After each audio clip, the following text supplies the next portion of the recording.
श्रावण कृष्ण गणेश चतुर्थी व्रत कथा। गणेश भक्तों के लिए संतानादि प्रदायक कथा। ऋषिगण पूछते हैं कि हे स्कंद कुमार जी, गरीबी, शोक, कोढ़ आदि से अपाहिज, शत्रुओं से सताए और राज्य से निकाला गया राजा, सर्वदा दुखी रहने वाले, विद्या रहित, संतान रहित, घर से निकाले गए व्यक्तियों, रोगियों तथा अपनी भलाई की इच्छा रखने वाले पुरुषों का क्या उपाय करना चाहिए जिससे उनका सब भला और ऊपर कहे कष्टों से मुक्ति मिले? यदि ऐसा कोई उपाय आप जानते हो तो उसे बतलाइए। स्वामी कार्तिकी जी ने कहा, हे ऋषियों, आपने जो सवाल किया उसके निवारण हेतु मैं आप लोगों को एक शुभदायक व्रत बतलाता हूँ, उसे सुनिए। इस व्रत को करने से पृथ्वी के समस्त प्राणी सारे कष्टों से छूट जाते हैं। यह व्रत पुण्य देने वाला तथा मनुष्य को समस्त कार्यों में सफलता दिलाने वाला है। विशेषतः महिलाओं को इस व्रत करने से सौभाग्य एवं संतान की बढ़ोतरी होती है।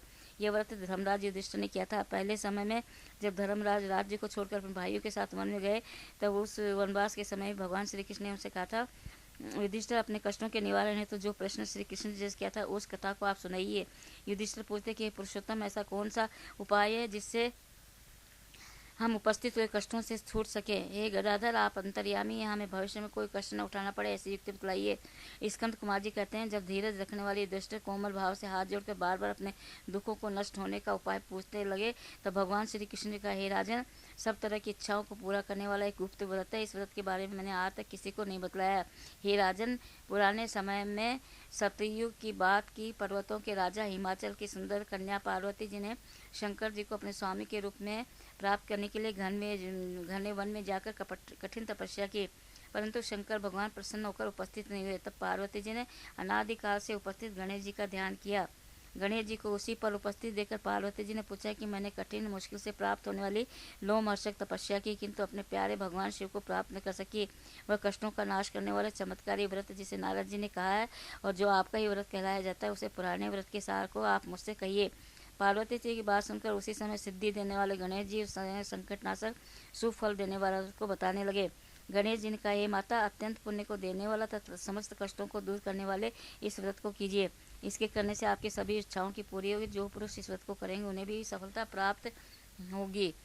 हे पार्वती जी, श्रावण मास की कृष्ण चतुर्थी की रात में चंद्रमा के निकलने पर पूजन करना चाहिए। उस दिन सुबह प्रतिदिन के कार्यों से निश्चित होकर हृदय में प्रण करें कि जब तक चंद्रमा नहीं निकलेगा मैं बिना आहार के रहूंगी और गणपति जी की पूजा करके तभी भोजन करूंगी। इसके पश्चात सफ़ेद तिल वाले जल से नहाएं। इसके पश्चात मेरी पूजा करें। सामर्थ्य के अनुसार सोने, चांदी, अष्टधातु तथा मिट्टी की मूर्ति की पूजा करें। सोने, चांदी, तांबे अथवा मिट्टी के घड़े में जल भरकर उस पर गणपति जी की मूर्ति रखें तथा घड़े को कपड़े से ढक 8 दल वाले कमल की शक्ल बनावें और उसी पर मूर्ति रखें। इसके बाद षोडशोपचार विधि से भक्ति सहित पूजा करें। मूर्ति का ध्यान इस प्रकार करें, हे लंबोदर, 4 हाथों वाले, 3 नेत्रों वाले, लाल रंग वाले, हे नीले रंग वाले, शोभा के भंडार, प्रसन्न मुख वाले गणेश जी, मैं आपका स्मरण करती हूँ। हे गणपति जी, मैं आपको बुलाती हूँ।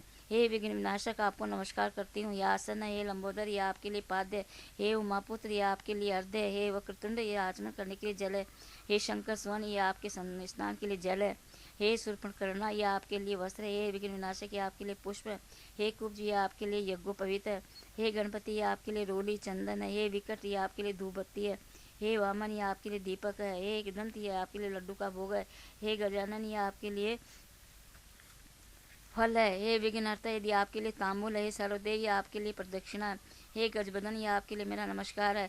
इसके पश्चात क्षमा मांगे। इस प्रकार षोडशोपचार विधि से पूजा करके तरह तरह के खाने वाले पदार्थों से भगवान गणपति जी का भोग लगाएं।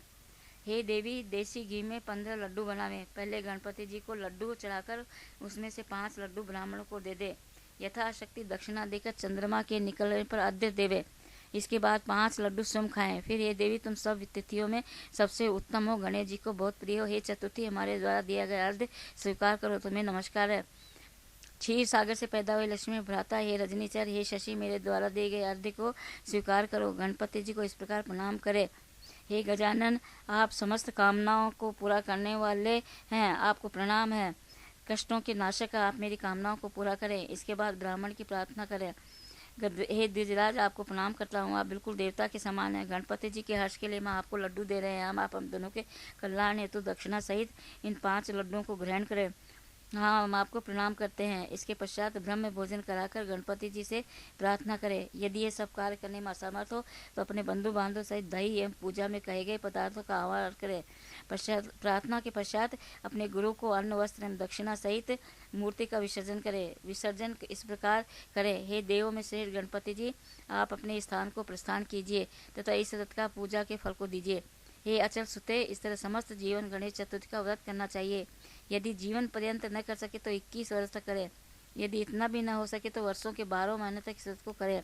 यदि यह भी संभव हो तो वर्ष के किसी एक माह को यह व्रत करें और श्रावण मास चतुर्थी को इस व्रत का उद्यापन करें। सबसे उद्यापन विधि: सबसे पहले समस्त शास्त्रों के ज्ञाता गणपति पूजक आचार्य का वर्णन करें। उनकी आज्ञा अनुसार शास्त्र में बताई गई रीति से पूजन करें। यथाशक्ति के अनुसार 1008, 108, 28 तथा 8 लड्डू के गणपति जी का हवन करें। केले के पेड़ एवं तोरण आदि से ऊंचा मंडप बनावें। नाच गान वाद्य आदि से उत्सव करावें।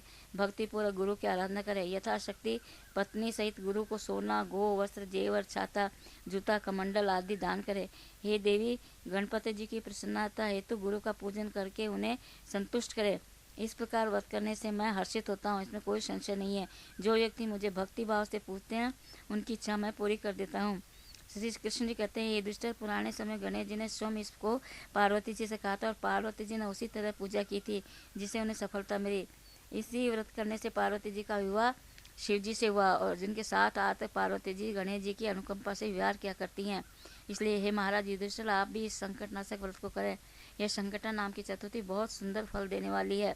स्कंद कुमार जी कहते हैं, श्री कृष्ण भगवान के मुँह से इस प्रकार संकटनाशक चतुर्थी का व्रत सुनकर हे ऋषिवर, पहले समय में राज्य प्राप्त करने की इच्छा से युधिष्ठिर ने इसे किया था। इस व्रत के प्रभाव से उन्होंने समस्त दुश्मनों का नाश करके राज्य को प्राप्त किया था।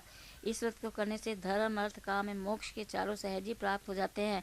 मनुष्य की इच्छाएं पूरी होती है और बड़े बड़े राजाओं, ऊंचे पदों के अधिकारियों तक को अपने वश में कर लेते हैं। संकट के समय इस व्रत को करने से मनुष्य कष्ट छूट जाता है।